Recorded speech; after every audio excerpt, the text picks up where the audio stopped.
motor, marine. You take insurance for 12 months. If nothing happened, they are not returning that. Indemnity means measure of the loss is the measure of the pain. So therefore, you can't earn profits. So the assessors will come and assess the damage to your insured subject matter, and then only they are going to pay for that. It is very, very important.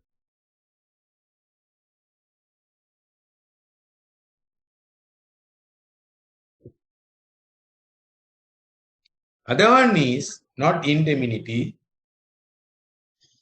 contingency insurance. Contingency means these are life policies. Contingency insurance means life insurance or assurance, or you can call assurance. If nothing will happen, they will return the money. But indemnity, if nothing will happen, they may not return that money. So that's the difference. So contingency insurance, it's a life policy or a personal injury policy. The sum to be paid is not measured by the loss, but it is stated in the policy. Even if you take a motor insurance for 300,000 rupees,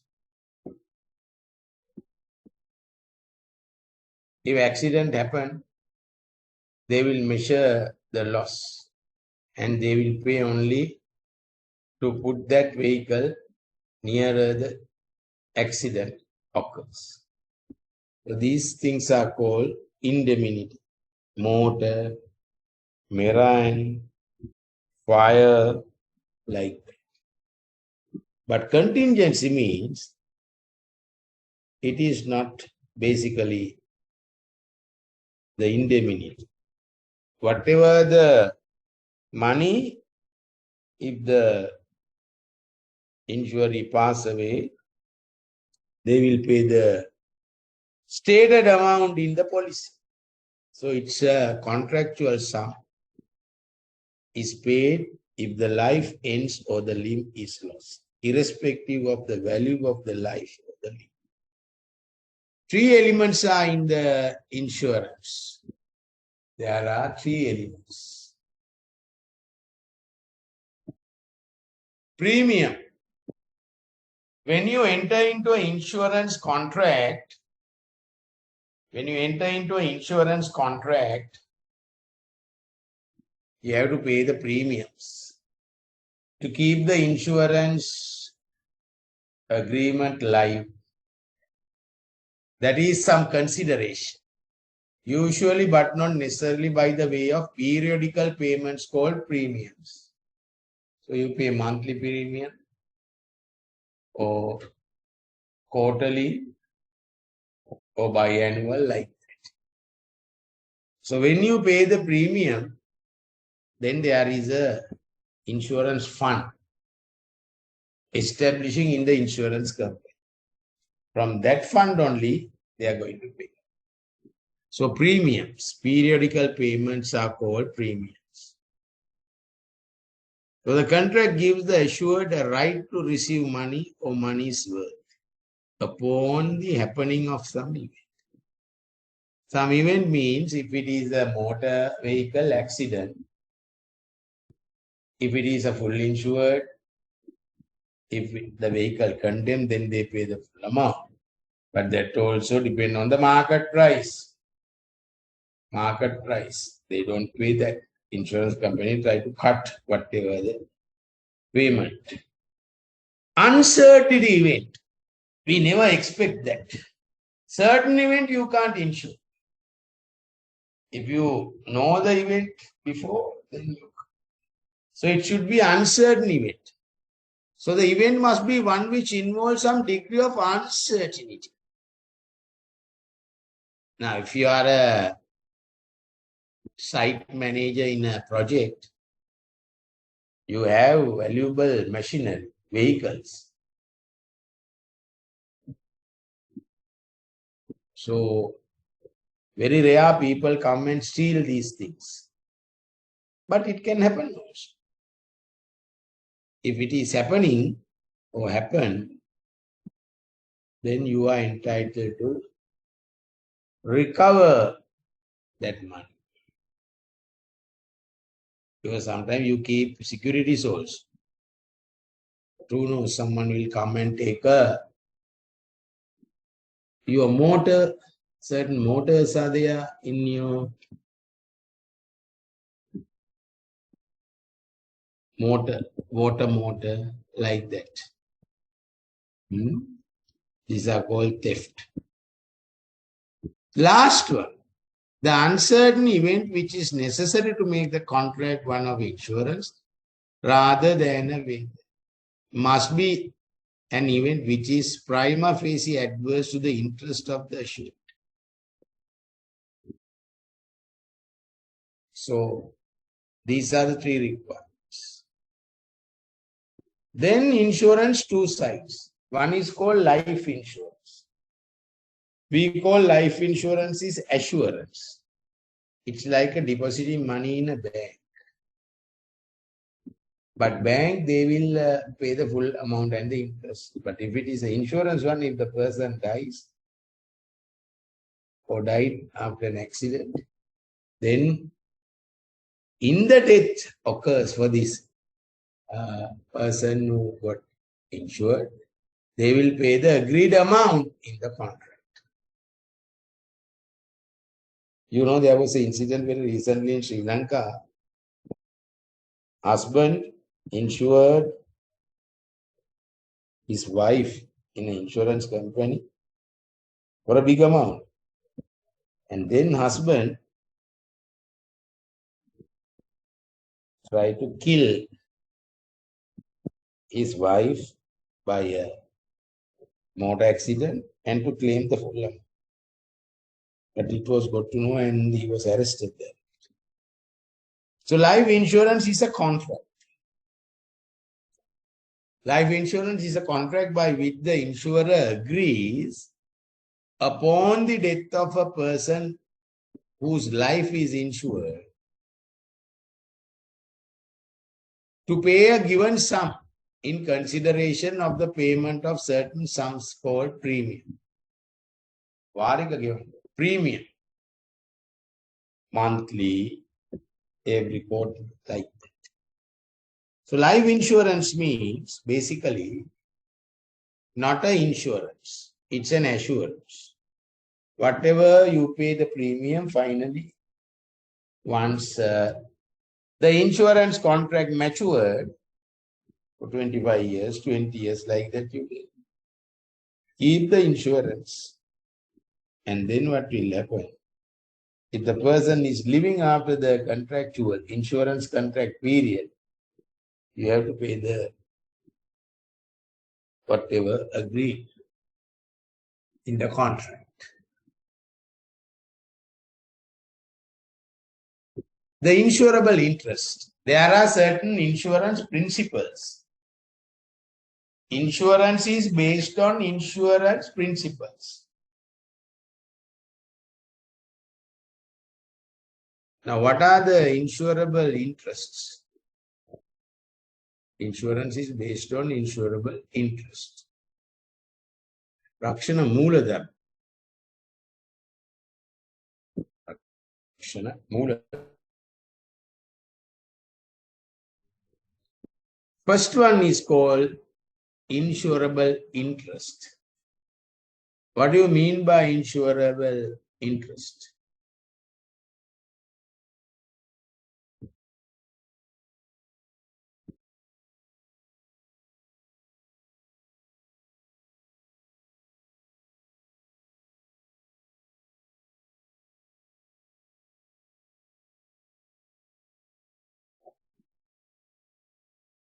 So, insurable interest.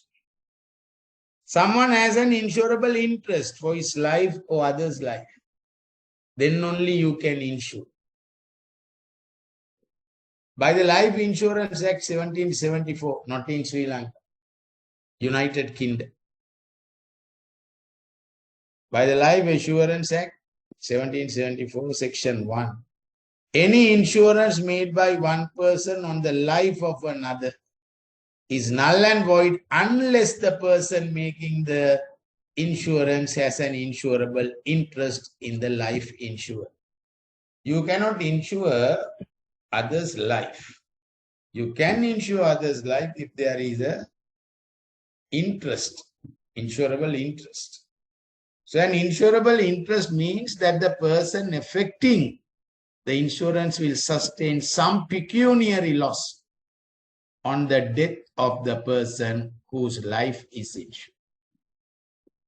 Debtor, creditor. If debtor dies, what will happen? You may not recover that. That's why you are going to insure. So the interest, however, need only subsist when the insurance is affected. And the policy does not become void if it has ceased before the death of the insured. But no more than the amount of the insurable interest at the time of effecting the insurance can be recovered under the policy. Now look here. A creditor has an insurable interest in the life of his debtor. Why? Creditor has an insurable interest in the life of his debtor. Because if he dies, what will happen? What will happen? You can't recover your money. So therefore, for that amount, you can get an insurance. If the debtor dies, the insurance company will pay that. So the creditor has an insurable interest in his life of his debtor to the extent of the debt. And the policy money is recoverable even though the debt be paid before the maturity of the policy. It was decided. Dalby versus Indian and Life Assurance Company. Number 2, a surety has an insurable interest in the principal's debtor's life. Why? If the principal debtor dies, then big problem for the sureties. And so have joint debtors in each other's life to the extent of the half of the debt. Bayford versus Saunders case. A theoretical manager has said, theaters are there, movie shows. A theoretical manager has an insurable interest in the life of an actor engaged by him. If the actor dies, what will happen? No one will come to see the films. A person always has an insurable interest in his own life. And one spouse has an insurable interest in the life of the other spouse, husband and wife. Now you know what is insurable interest. Insurable interest means basically there must be some loss if the other person dies. So debtor, creditor, sureties, principal debtor's life, theatre manager, and an actor, employer and employee, because employer getting all these things done by the employee, if the employee dies, what will happen? And also, I have an insurable interest about my own life. You also have an insurance interest for your own life. So husband and wife made a contract of insurance whereby the policy money was payable on the death of either of them to the survivor. If wife dies, then the money in the insurance contract entitled for husband likewise. So the premiums were paid by them jointly. So they jointly paid the premium. And there is a condition. If one party dies, other party entitled to get that help. It was not necessary for him to prove pecuniary interest of his life, wife's life, because if wife dies, what will happen? He will lose the service. A parent has no insurable interest in his child's life, nor has the child in the life of the parent. So, children and parents no insurable interest.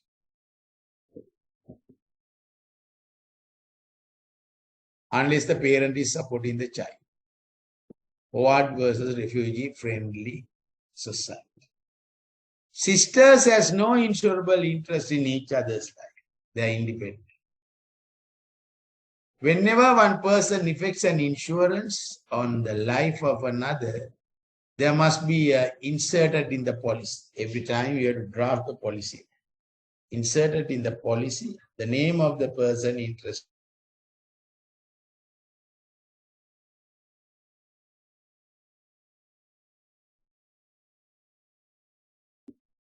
Benefit of one person basically must have a survival of the other. Otherwise, the policy will be void. So, husband and wife may insure his or her own life and the other party's life also. And if the policy is expressed to be the benefit of the other or for the children, a valid trust of the policy money will be created. And the policy money will not form part of the insured estate or be liable for estates. Okay, so that is insurable interest. So the first principle of the insurance. So insurance is based on principles. That is called insurable interest. Any problem you have, you can ask. 2 minutes out. So today lesson, insurance. It is very important. As a project manager or company manager, you should know if any unforeseen event happen, uncertain event happen, how to recover that. Now when tsunami came, that period, the insurance policy, they didn't incorporate tsunami because we had no experience. But some companies paid, some didn't pay. So it has to mention in the policy. If what happened, you are paid.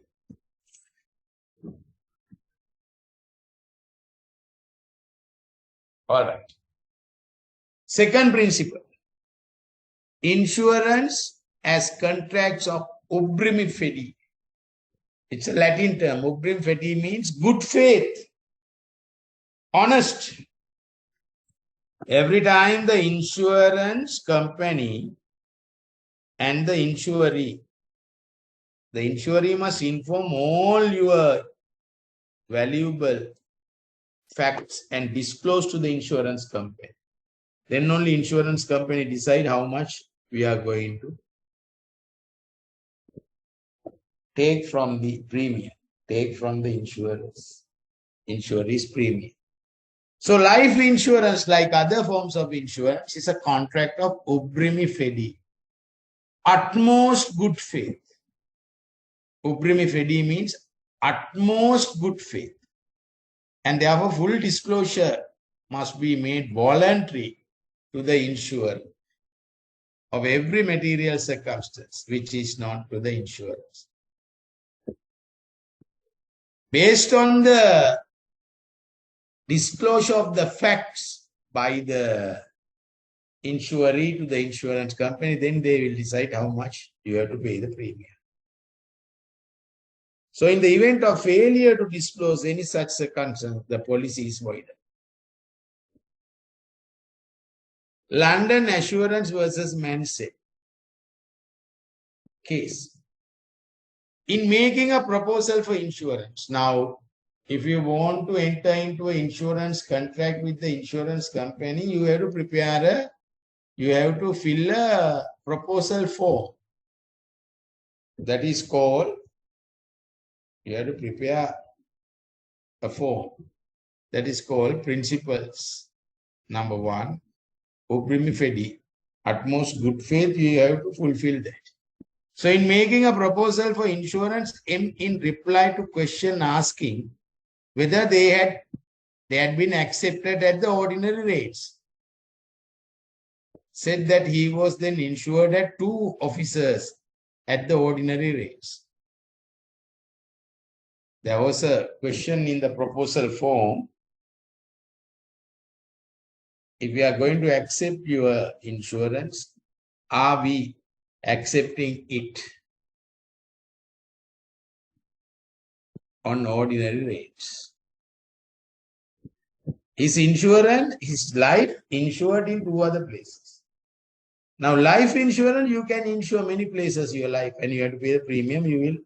They will return that after the expiry of the insurance company.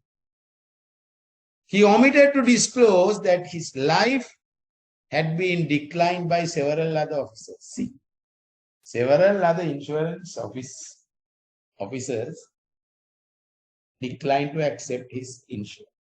Hell, this was a material failure to disclose, and the policy could be set aside. You have to tell the truth. One day, if they, come across that you had given false information, your insurance policy finished from that. They will terminate the insurance policy. So this is called London Assurance versus Mansell case. London Assurance versus Mansell. In that case, it was decided. So therefore, you have to inform everything when they are taking an insurance, when they enter into an insurance contract. So this is second insurance principle. First one is insurable interest. To insure, there must be interest for that others.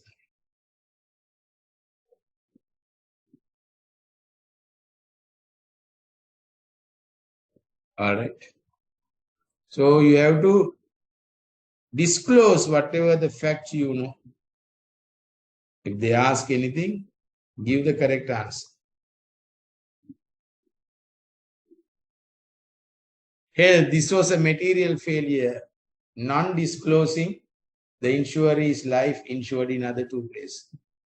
To disclose, and the policy could be set aside. London Assurance versus Mansell.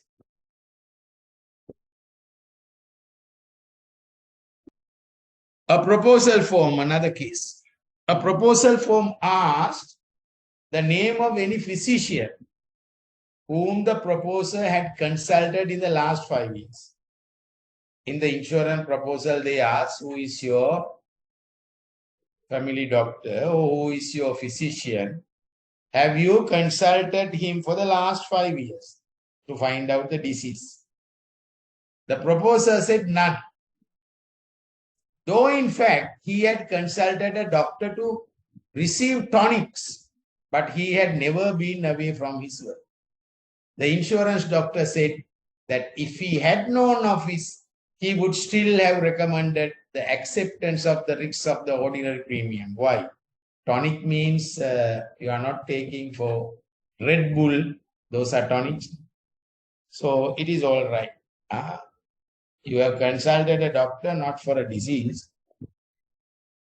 but to basically get what? Tonics. So the judge decided there was no material concealment and the policy was not avoided because it is a common fact. So this was decided in the case of Mutual Life Insurance Company of New York versus Ontario Mental Products. Fire insurance, it's an indemnity. Fire insurance is indemnity. Measure of payment is a measure of loss. Fire insurance. So contract of fire insurance differs from a contract of life insurance. A contract of fire insurance differs from a contract of life insurance.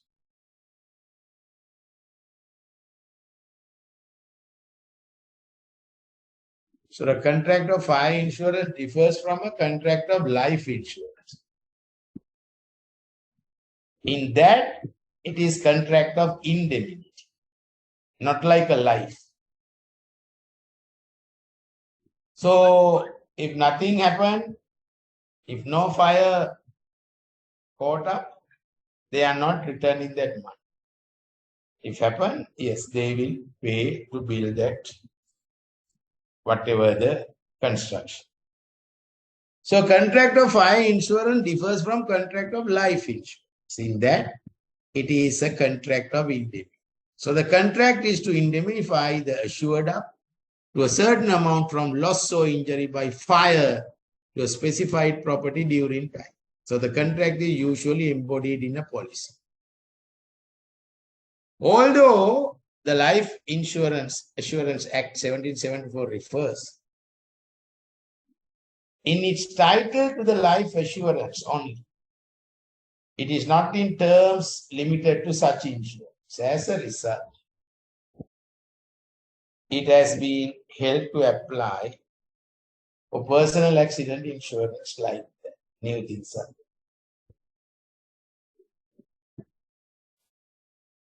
Case: Prudential Staff Union versus Hall.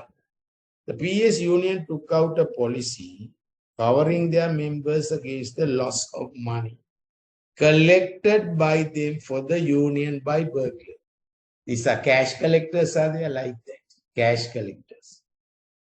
A member sustained a loss by burglar and the union sued under the policy. So one of their members, when collecting money and coming to the company, he has been beaten and then there was a loss.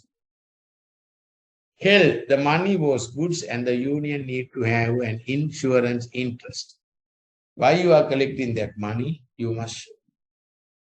Assignment, another principle. So a contract of fire insurance can be assigned with the consent of the insurance.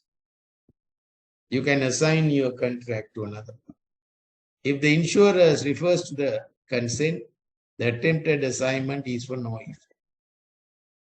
Insurance policy, that is the insurance contract or contract of insurance. Without a policy, you cannot continue.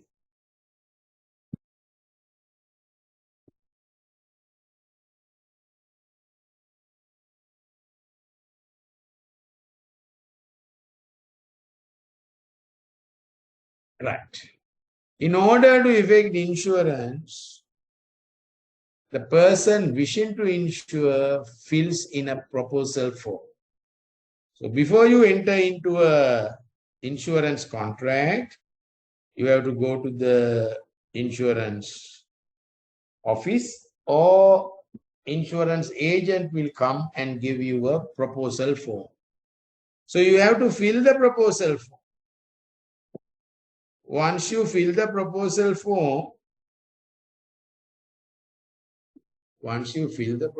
form, the company will assess. The company will assess and tell whether they are accepting this or not. So it's an invitation to offer. It has to be accepted by the other party.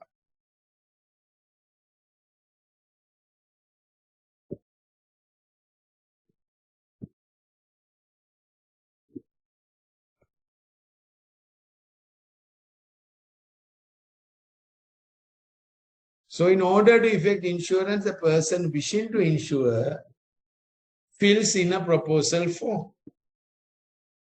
This is his offer. And when it is accepted, the policy is issued. If the answers to the questions in the proposal form are untrue, in a material particular, the policy is voidable at the option of the insurance. So sometimes in the policy it is stated that the statements in the proposal form shall be the basis of the contract. In such a case, what will happen? In such a case, if any of the statements are untrue, whether in a material particular or not, the policy may be avoided by the insurers. The statements are warranties, fundamental terms of the contract, as in marine insurance, and it is irrelevant in law whether there is a causal connection between the breach and the loss. So whatever you give the information under this insurance contract, what will happen must very, very important. They're very, very important. So therefore, remember, fundamental to the insurance policy is the statement you made. Whatever the statements, it can be a building, it can be a motor vehicle in your site. Different things are there. Subrogation. Subrogation is another insurance principle. The doctrine of subrogation applies to those contracts of insurance, only to indemnity insurance, fire, motor, contingency insurance covering non-payment of money, but not life or personal accident insurance. The doctrine is a corollary principle of indemnity. Subrogation means that the insurer is entitled to enforce any remedy which the assured himself might have enforced against the third. Let's see, a person's motor vehicle was fully insured. The motor vehicle was stolen by a thief. The insurance company paid full amount to the insuree, the owner of the vehicle. Thereafter, if the vehicle was found, it is to the company. The company can file cases under that clause. So this applies to rights, both the contract and in tort law, and if assured, renounces any benefit or rights action against a third party. Tort means negligence act, if anything happens. Accident, burglary, and other forms of burglary insurance resembles fire insurance. In that, it is a contract to indemnify the assured against the loss from risk insured against. So the accident insurance, on the other hand, is not a contract of indemnity, but is an agreement to pay a specified sum of money upon happening of certain events. So it must happen. If no burglary happens, you don't get anything. You lost that. So these are indemnity contracts, but it's an event which can happen. Usually accident insurance is a contract to pay a certain sum to the executors or the assured in the event of the death by accident. And smaller sum in the event is disablement, total or partial disablement, incapacity, they will. So the principles previous explained in the case of his life and fire insurance apply equally to all insurance. So in particular, full disclosure must be made by the assured to the insurer of all facts that are likely to insurance judgment decides whether not to accept the risk. The fact that the proposal form has question on any particular point shows that the insurer attaches importance to that point, but the mere fact of there being no question on a point does not dispense with the necessity of disclosing any other matter. So that is insurance. Now you can ask questions. I will send this note to you. You need the note, I will send it. Now you are in sites, you are in office. What type of issues you have on insurance? 5 to 10 minutes you can ask before going to the other lesson. Sir, small question, sir. Yeah, go ahead, please. So now We have done a fire policy. Now all the details Wait, as slowly. So you have got a fire policy, all right? fire policy, every documentation done, Okay. and yeah, it's kind of a AC, electrical item, everything are included. Have you And signed the Have you signed the fire insurance policy? yes, yes, Right. So you are paying the premium also. premium also, and almost 1 year gone, and the second year also renewed. Okay. And it was going now all of a sudden due to lightning. Mm-hmm. Lightning, this CCTV system, some AC Is lightning lightning. covered in your policy? Lightning is covered, sir. Yes, Okay, right. and Now it's what covered. happened? Covered, and few AC machines also burnt off, sir. Now, That is not when your fault. Huh? That yeah, is out of your control. Okay. act of God. That's why we are going for fire policy, Yeah. and maybe lightning hit not hit at the building, but Mm. maybe onto the line, CB line outside, and the high voltage came up, and all the instrument has been burned. Now we have put the claim. Mm. What happened? They are rejecting, telling few lame excuses also, but other than that, they are technicality on the rejecting claim.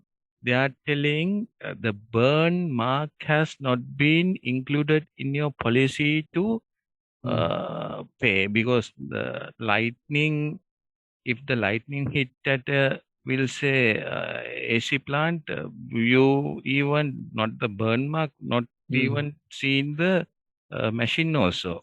Okay. And if it is at the high voltage, Mm. instead of machine get burnt off, there are some safety measures, Mm-hmm. maybe coil or the whatever the fuse may be burnt off, rather than So it was burned as a result of lightning. Otherwise, nothing will happen.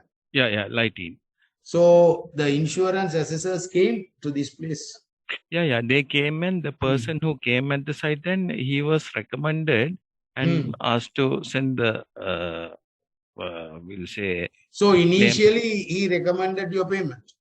Yeah, he initially Okay. recommended, and he was again submit along with that one market prices on that, where they have Okay. to do the analysis and get the value of it, Yeah. and asked to give us the 20 million worth of value to Mm. cover everything. We have given along with the serial number, machine Okay. details, and everything. What happened when we produce the thing? They are telling each and every AC machine, Mm. it has to be covered with the, installed with the surge protector. Surge protector in the Search sense that, protect. Okay. yeah, it's kind of a, I lightning. know it is minimizing all the damages. If it Yeah, is. but sir, now technically, when the engineering point of view, you Yeah. don't normally install for each and every AC with the surge protector. Okay. Only flow-wise, we have MCCB or RCB, that kind of trip switches, and also So sometimes everywhere trip switch is there now. At yeah, our home, any place trip switch is everywhere there. is there, but they are telling two reasons.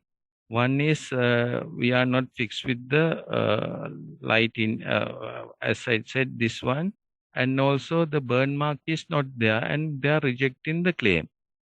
Oh. So what should be the situation? How can we go forward Yeah. with claiming the thing? Number one, there is a Sri Lanka Insurance Regulatory Commission. Very powerful. Insurance Regulatory Commission, they look the malpractice done by the insurance companies. Now, in your case, insurance company try to escape from payment. That is their strategy. When you enter into a contract, they basically say, nothing to worry, we will pay for all. But if anything happened only, they will find faults. Now, first of all, you must see whatever the insurance contract, fire insurance contract, what they have said. under the fire insurance contract, what they have said, you have completed. That is your side. Obligations are there, insurance. So when you do all these things, at the time they came for inspections, if they never said anything, checkers in every AC plant or everywhere, then nothing to worry. So if they reluctant to pay, first you get the letter, you first claim, you write a letter of claim to get that. Now what will happen if they are not paying it? You put a, complaint to the Sri Lanka Insurance Regulatory Commission. Then they will call both parties and even if they are not going to pay, then you have to put a letter of demand and must go for a case. You must be 100% sure. One thing only. What is that at all time you have fulfilled whatever the insurance contract say. So ask for an investigation. In that, still if they are not going to pay, first go to the Sri Lanka Insurance Regulatory Commission and then put a letter of demand and start the cases. That's what you have to do. But you have to be 100% sure you have complied. You have complied and done everything under the insurance company. Otherwise, you may not. This is a fault from the insurance company. They must first, before signing, they should say all these things. But I hope they have not informed. All right. So India now they are telling there's another additional payment to cover up the same policy without burn mark. Now since the machine everything not affected with the flame or the fume or kind of a burn mark on the instrument, they are telling you can claim you have to insert the burn mark without burn mark. If that is the situation, they are telling they can facilitate now since it has not been covered and also the insurance agent has not been instructed on this thing. It is the situation. Now, my question is not that, sir. Now, being the reputed Sri Lankan insurance company, Yeah. now they are giving the engineering perspective things without considering the engineering perspective things, and they are just trying to cut off the claim. Claim in the sense That is their somebody's work. strategy. That is Yeah, their strategy. yeah. Everywhere, management has advised them, even you have an insurance contract, try to curtail it. That's the strategy. So you have to understand that. Okay, go ahead. So therefore, sir, technically it's not sound and concrete. So therefore, can't we take legal or the any action against the people who are engaged in their employee there as unprofessional people to deal with the So engineering that's why side? I said go to the Sri Lanka Insurance Regulatory Commission. They will do that. Not to get the payment, but to make them aware and the value of the engineering aspects of that. Everything handled by insurance, Sri Lanka Regulatory Insurance Commission is there, made the complaint to them. They will appoint an independent investigator and they will give the report. So from your side, you go and give evidence. That's all. Yeah, there also I don't know whether the engineers are involving I in don't know, sorting. whatever you say, engineers are involved or not, you have to ask, no? Yeah, yeah, yes. දැන් ඔයා මේ නිකම් පේන කියවන වගේ හරියන්නේ නැහැ. You have to try, no? Yeah, yeah. You try that. And then Okay. you go for a case if you are 100% right. Okay. Any Thank other you, sir. question? Yes, you can ask questions. You are insights. You are working with insurance. Because heavy premiums you pay, very high premiums you pay in the insurance.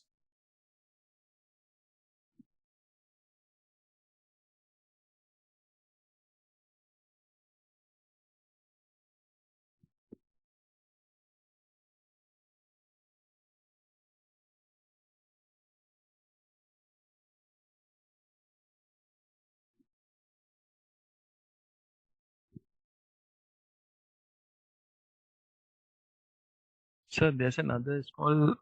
Yeah, go ahead, please. So now, when we are putting up a building in Colombo, Yeah. and we were using the roller cranes to lift up the concrete, everything. And there's a jib on the top where the extended arm is used to raise the material little further, maybe 5-10 meters above the their inbuilt structure. So Yeah. we have doing that one, and it all of a sudden it has been fall onto the area where the people and the vehicle is parked. This is actually in front of the Navalok hospital, so Navalok So it has information. broken. Everything broken. Ah, Fortunately, no vehicle or any person injured, but it has okay. been fall. What happened Whose now? fault is this?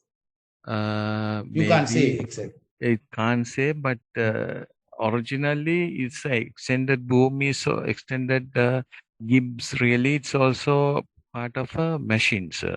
Now what Ah, happened then? It was falling, maybe due to long time we were not using that one, yeah, yeah. and we want to get the insurance claim to buy a new extended arm to the roller crane. They were rejected, going through the date of manufacturing and the Mm. physical appearance and everything. It has been corroded and everything. Not really corroded inside, but Mm. appearance is like corroded, and they have rejected the payment. Two questions. Now, as we have site, uh, we have covered the insurance for all the machine Mm. within the site. We should pay it. And the second question, sir, if it happened to the third party person who is coming outside the uh, construction people, still we can get the payment for the life compensation or something for the people. So life lost. You said life is not lost. Oh, no, no, not this case. But if that happens, the third party, Definitely, they, definitely. they have to Third pay. No? party lives. That is basically you have to pay for that. That's why the insurance is there. Even if you have not covered for the third party, we No, can you are ask. covering. No, you have to cover full No? insurance. Yes. That is compulsory. Okay. Other than that, they are not getting. Thank you, sir. Okay. Next lesson: sale of goods contracts. When you are in the project, you buy many things, purchase many things, bricks, cement. For that, you need a sale of goods contract. So here we are going to discuss sale of goods contract. Before that, few questions. Question number one: what is a sale? What is the sale? What is a sale, or define a sale? Question number two: what is the sale of goods contract? Question number two: what is the sale of goods contract? Question number three: what is the law governing sale of goods contract? What is the law governing sale of goods contract?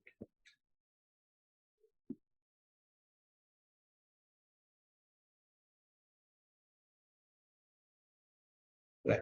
So take a few minutes break, 15 minutes break, and find the answers, and we go to the next lesson.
All right. Now, every one of you even go to the shop to buy something, consumable items, equipments, industrial items, anything. Air conditioner. If you want to buy air conditioner, it is also, you can go to Abans and buy. It can be industrial AC or domestic household ACs. So our life is basically full of buying and selling. As a project manager, you buy many things for your project. So you should know the law applicable for that. The laws which are available for it is very, very important. So what we do when you are basically, entering into contracts, you want to buy hardware items. That is also a contract. You go to a hardware shop and you buy wholesale and retail. So as a purchasing officer, under your project, you have a buying officer or a purchasing officer. You should plan your requirement for the project, how much you are going to buy. Hardware items you can keep, nothing to worry. Not like any other item. So hardware items you buy, and then what you do, you can keep it. They are not perishable. Okay. So now, what is a sale? What is the main objective behind the sale? Harshani. Hello. It's a low class, so you all have to contribute. Just silent is not making any sense if you study law. Harshani, what is a sale? Any language you can answer. Hello, Harshani. Are you there, Harshani? Yes or no? Yes, sir. Yeah, what is a sale? Forget about projects. You go to a shop, you go many places. What is a sale?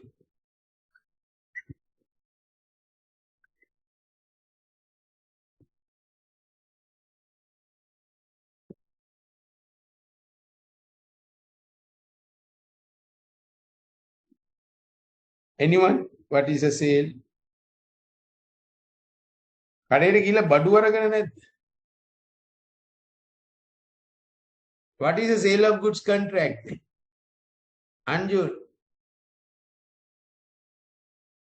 Arjun. Chandrasiri. What is a sale of goods contract? Chandrasiri. Hello.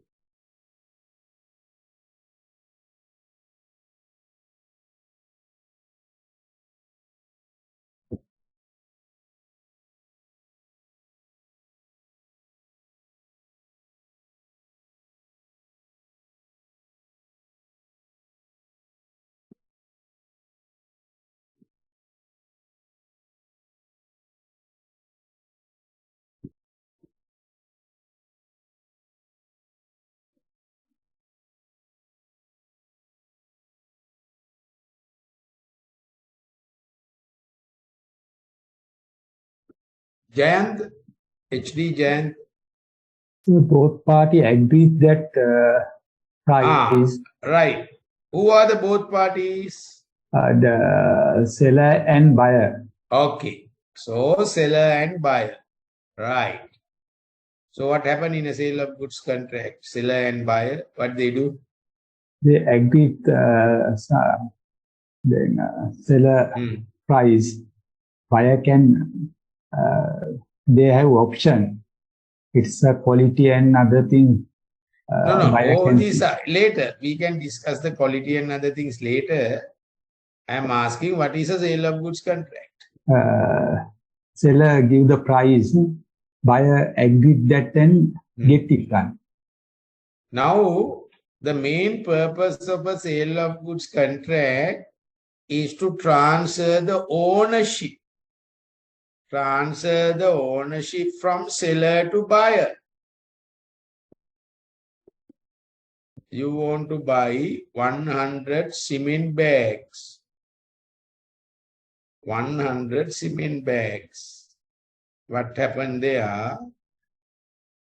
The owner of the goods, seller, we pay the price. Once we pay the price, seller transfer or agree to transfer the ownership. Seller transfer or agree to transfer the ownership. For the price, the buyer paid. For the price, the buyer paid. So buyer is paying the price. Seller is transferring the ownership. This is what happening in a sale of goods contract. In a sale of goods contract, what will happen?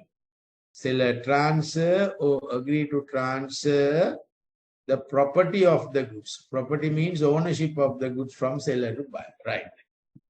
Let me share the slides.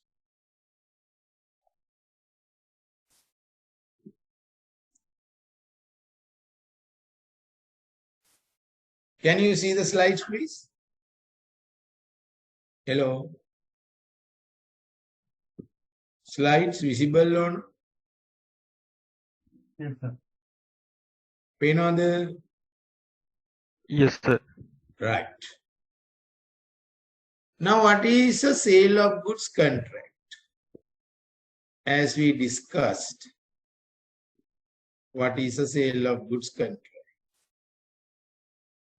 A contract of sale of goods is a contract whereby the seller transfer or agree to transfer. Transfers or agree to transfer the property in the goods. Property means ownership. Property means ownership. The property of the goods. Property means ownership. The property of the goods to the buyer, for a money consideration called price. Now you want 100 cement bags. INSI cement. So you go to the INSI cement company and you pay the price. So the INSI cement transfer 100 bags of cement for the price paid by the buyer. So you are the buyer. You go to, you take those things where? To your project. So you are the buyer. So likewise, it is very, very clear in a sale of goods contract, what will happen? The seller transfer or agree to transfer the property of the goods. The property of the goods to the buyer. So once the buyer accept,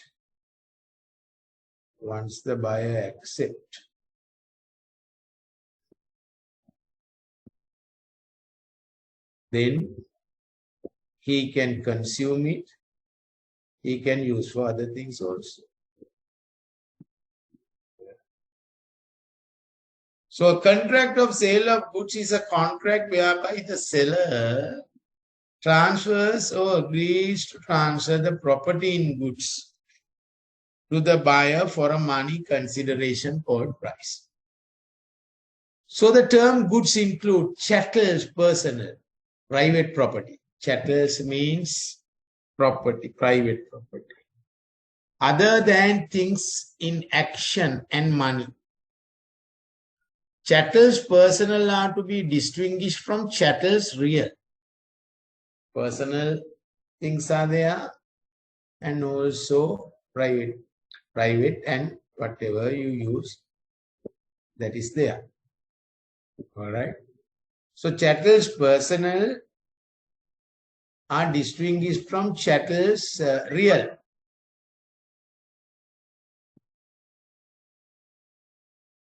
So chattels are goods.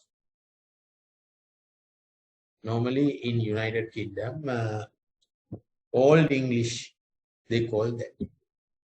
Timber, for example, now you need timber to buy timber, right? So it's not comprised in the term chattels personal if it is sold as a growing timber. You have to separate that from the land, growing timber. But if it is sold as a timber served from the land, it is chattels personal. A ship or aircraft goods. Goods also include goods to be manufactured or acquired by the seller after making of the contract of sale. They are called future goods. So future goods are manufactured in future, but you can pay the price for that. Like growing timber, teak from the plant we pay, but they separate from the land or the soil after some time. So these are future goods. And also sometimes when you are entering into a sale of goods contract, it can be contract for work and materials and not sale. Sometimes what they do, you give the materials. You give the materials to the person and he will build certain things from that. A contract of sale of goods also distinguished from contract of hire. That is very easy. No? In a sale of goods contract, you transfer the ownership. Ownership means property of the goods. But in a hire, you can use that only. At the end of the hire period, you have to hand it over to the person. Now, how to form a contract? That you said. To form a sale of goods contract or any contract, there must be two parties. Who are the parties?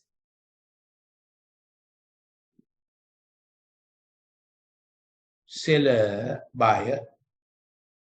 Seller and buyer. So seller is the owner of the goods. He transfers the goods to the buyer.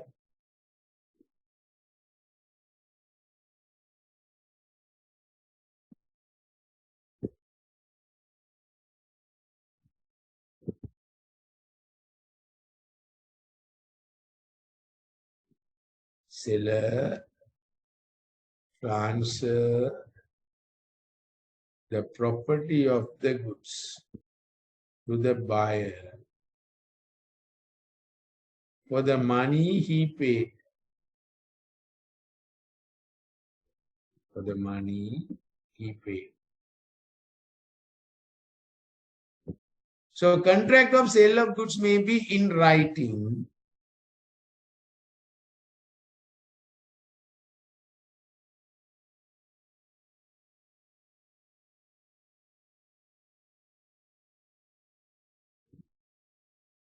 A contract of sale of goods may be in writing, whether or not by a deed.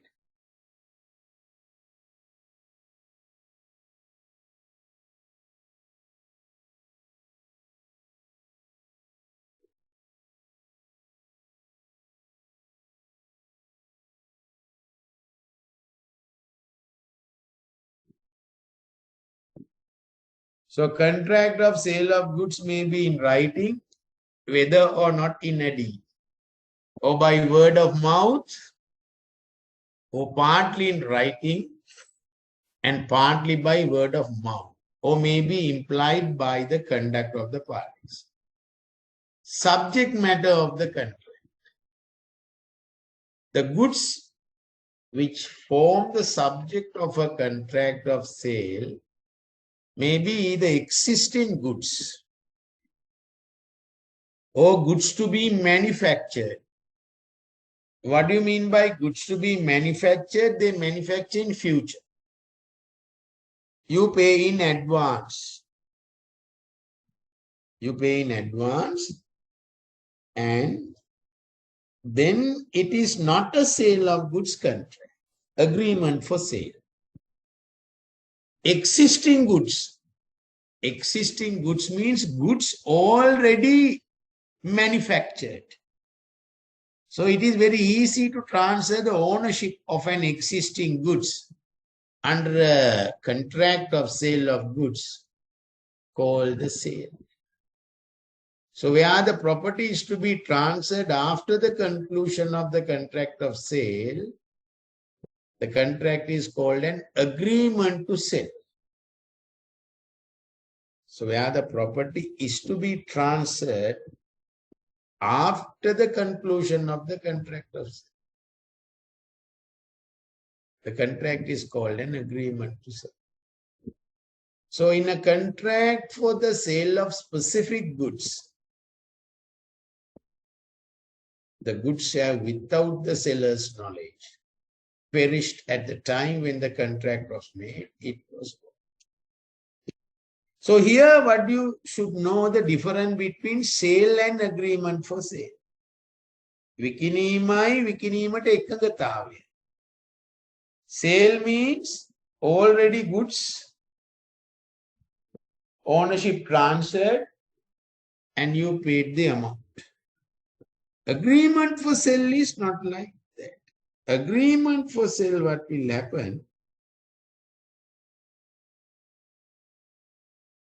You pay an advance, they start manufacturing the goods, but the goods are basically manufactured in future. In future. And then you will pay for that. So, according to law, sale or sale of goods, sale or agreement to sell, both are covered. Both are covered under the contract of sale of goods. Both are covered.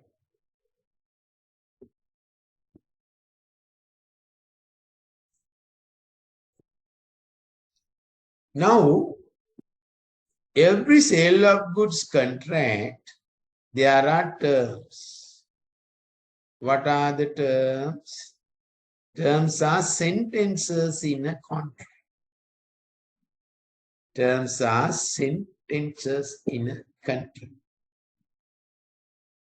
So, if you take a sale of goods contract, all these statements you can divide to a condition or a warrant. It can be a condition or it can be a warrant. Conditions and warranties are also there.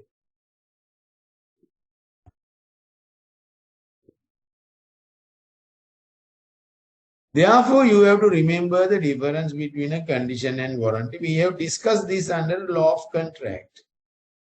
In the law of contract lesson, we discussed.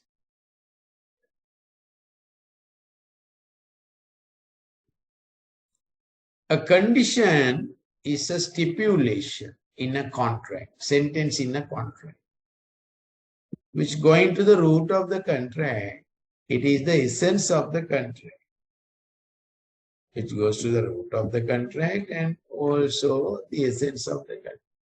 So when you breach a condition in a sale of goods contract, what will happen? When you breach a condition in a sale of goods contract, what will happen? Warranties are less important in the sale of goods contract. They are less important, warranties. So warranty is a stipulation which is not of such importance as to go to the root of the contract, but is collateral to the main purpose of the contract. So the breach of which gives time to a claim for damages, but not the right to reject the goods and treat the contract repudiate.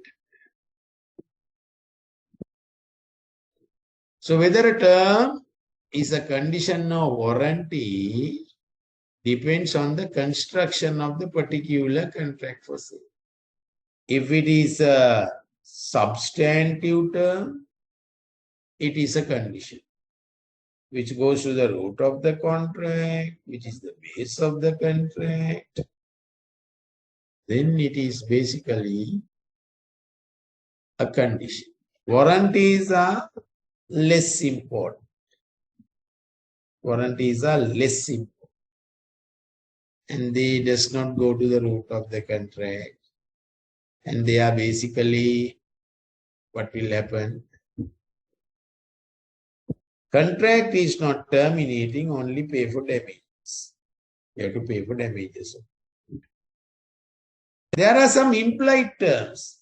Implied terms are the terms which are not in the contract, but because of the Sale of Goods Act in United Kingdom, Sale of Goods Act in the United Kingdom and Sri Lanka, Sale of Goods Ordinance, Sale of Goods Ordinance,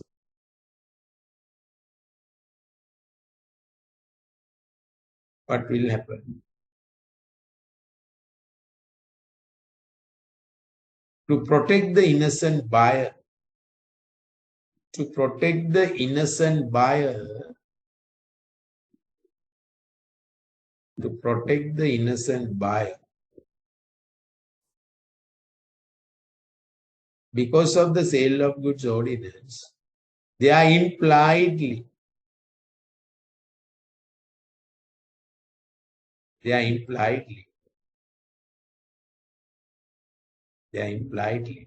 come into the Sale of Goods contract.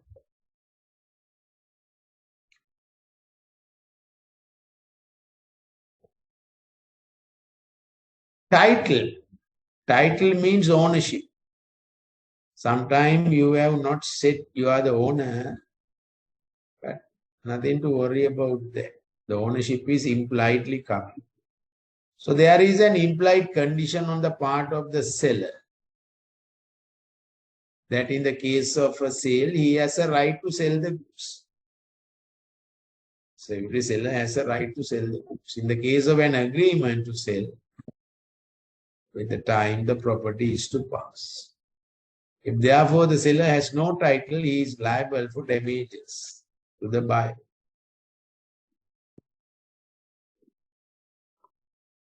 So title means ownership. Even in the contract of sale, it may not define you are the owner, but impliedly it is coming. It can be a intellectual property right also, patents. You have the patent, so you are the owner, patent owner. You are the patent owner. Therefore, the patent owner can file a case if it is basically breached by the other party. Breached by the other party.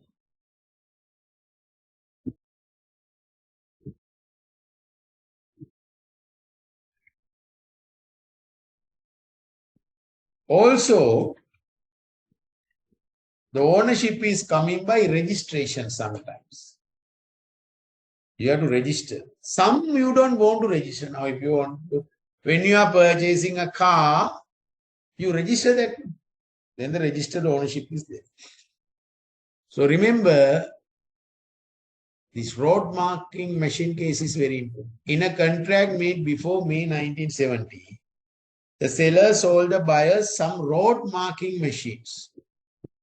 Unknown to them, another company was in the process of pertaining their own road marking apertures under the Patents Act, which gave them rights to enforce the patent from November 1970. So in 1972, this company brought a patent action against the buyers because you can't violate. Patent holder has the right, others cannot manufacture and sell it. So the buyers then claimed against the seller for breach of implied condition as to title and breach of implied warranty as to the quick possession. Hell, the seller was not liable for breach of the implied condition because at the time of the sale, they had every right to sell that because you are the patent holder and you have a right. Description. There is another implied term in every sale of goods. When you are selling goods by description, now let's see, you want to buy a aircon. So therefore you say, I need a aircon and I'm looking for aircon Abans, LG products. LG products. LG products, Abans.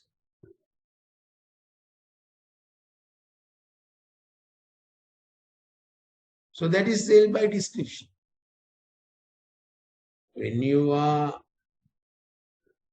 telling that, where there is a sale of goods by description, there is an implied condition that the goods shall correspond with the description. So goods are sold by description when the buyer contracts in reliance on the description. If the buyer does not see the goods, he must be buying them by description. So there is a very good case. Will versus Taylor. The buyer responded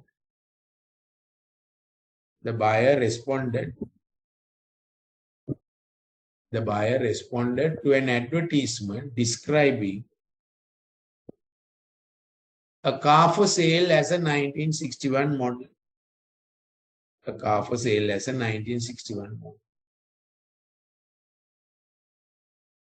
He inspected the car before buying it.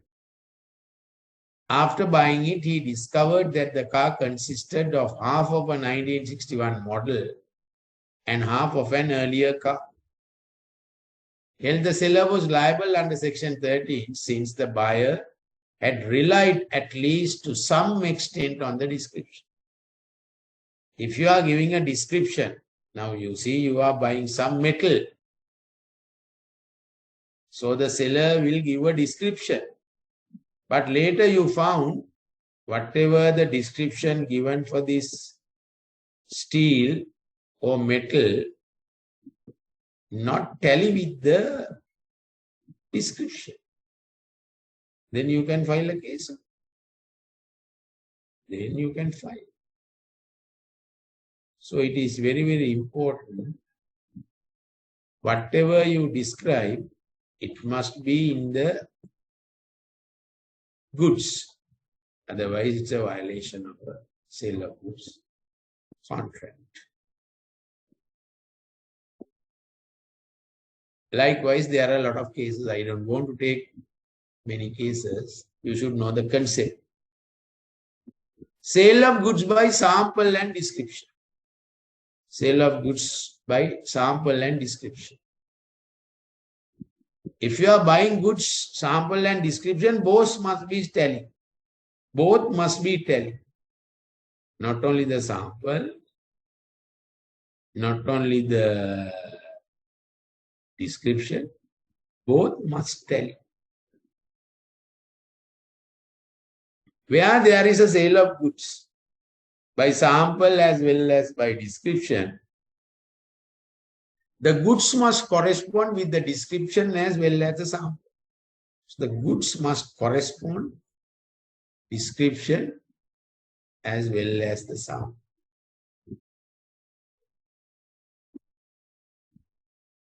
Where there is a sale of goods by sample as well as description, the goods must correspond.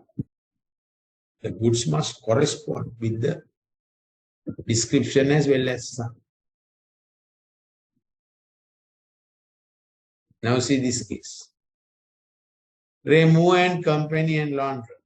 M sold L. M sold to L. M sold to L 3,100 cases of Australian canned fruits.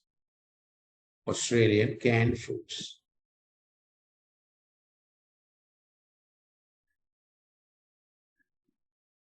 The cases to contain 30 tins in each.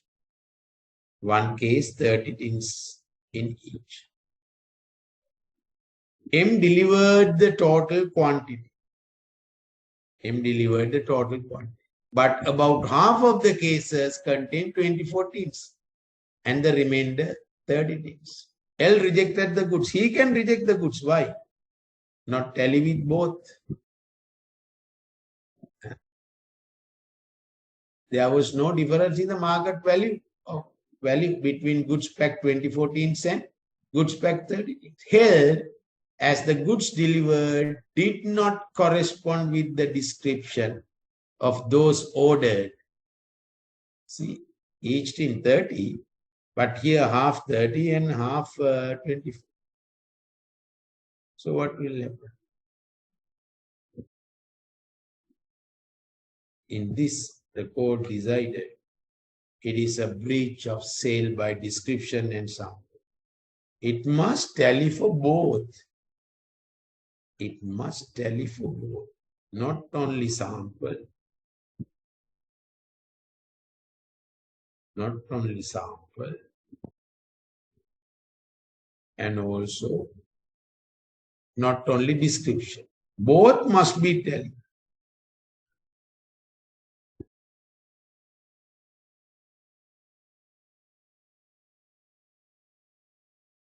Next one, merchantable quality. What is merchantable?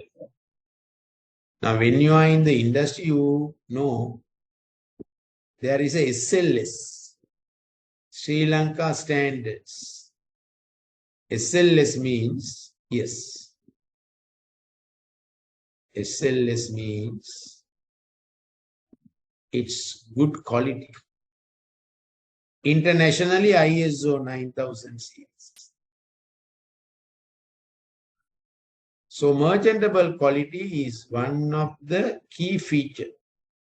It has to be one of the key features.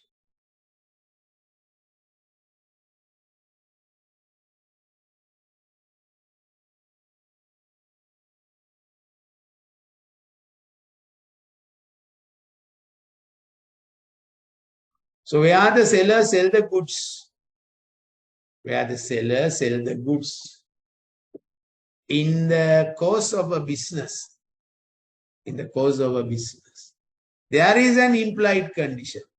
Even quality, nothing said in the contract, but even not said what will happen, it's an implied one. Where the seller sells the goods in the course of a business, there is an implied condition that the goods are of merchantable quality. The fact that the condition is implied only when the seller sells the goods in the course of a business. In the course of a business. That means the absence of an express statement or the undertaking of a private seller will not be liable for that. So this is only happening those who are selling the goods in the course of the business. Now, if I go to a hardware shop and buy, yes, they are in the course. If I buy something from you, you are not in the business, you are architecture, then it is not applied. Only to whom? Applies only to basically those who are doing that business. So the carrying on the profession and activities of a government department, local authority, or a statutory undertaking are all regarded as business. So merchantable quality is a main condition in a sale of goods contract. Fitness for the purpose. What do you mean by fitness for the purpose? It is also an implied condition. Fitness for the purpose means where the sellers sell the goods in the course of a business, and the buyer expressly or by implication makes known to the seller any particular purpose for which the goods are being brought. There is an implied condition that the goods are reasonably fit for that purpose, where the seller sells goods in the course of a business, and the buyer expressly or by implication makes known to the seller any particular purpose for which the goods are being bought. There is an implied condition that the goods are reasonably fit for that purpose. So like the condition to merchantable quality, the condition does not apply to the private seller who does not sell in the course of the business. You have to sell that course of the business.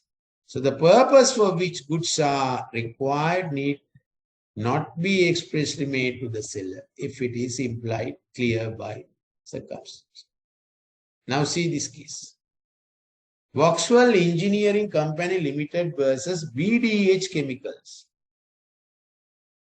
Vauxhall, who made transistors, bought from BDH some ampoules of boron thermoid, which are marked harmful vapor. Two of Vauxhall's chemists washed the ampoules in a sink to remove the labels. A violent explosion occurred, killing one of the chemists, injuring the other, and causing considerable damage to the premises. The chemical boron thermoid reacted violently to water. Apparently, one of the chemists had dropped an ampoule in the sink. The ampoule had broken and the chemical had come into contact with water. So the dangerous propensity of the chemical was unknown to BDH, and the chemist of Vauxhall held the chemicals was not fit for the use for which it was required, because the ampoules did not bear labels, drawing attention to the danger which would ensure if the chemical was brought into the water. Vauxhall Engineering Company Limited versus BDH Chemicals. So it is very clear the goods must be fit for the purpose. McAlpines versus Minimax Limited. McAlpines bought 4 carbon dioxide fire extinguishers from Minimax. A fire broke out in the timber hut erected by McAlpines on the site. 2 of the fire extinguishers were in the hut. When applied to the fire, they exploded, allegedly greatly adding to the damage. Held, the fire extinguishers were not fit for the purpose for which they are required. So likewise, sale of goods contract, there are conditions. All right. So today we discuss 2 areas. One is whereby insurance law. The major parts you need to read. And the other one we discussed, sale of goods contracts. Sale of goods contracts. And then we discussed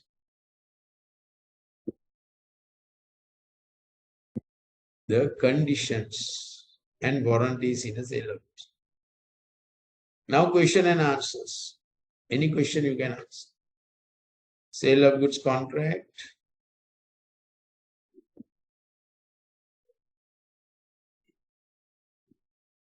And insurance law. All right, start answering. You can ask questions, start asking questions. Any question you can ask.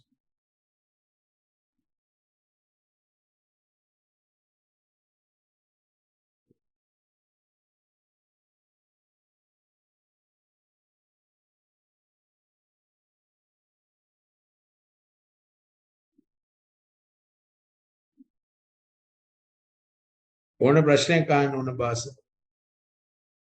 Any question you can ask?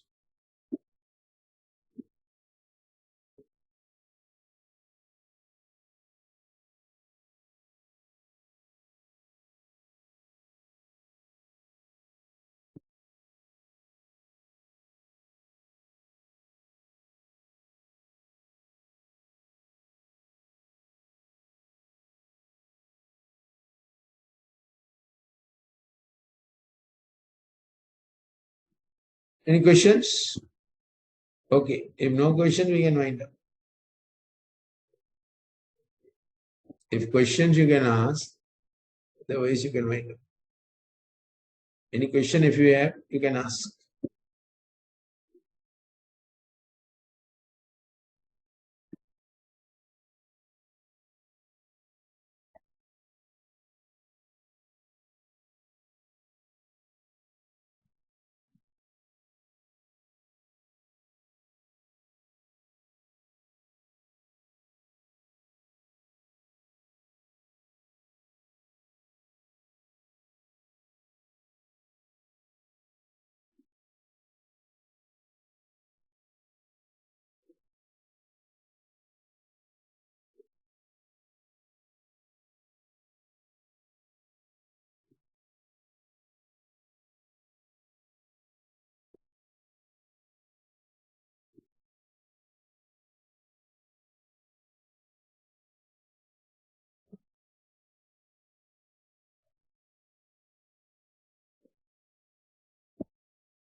Okay, thank you.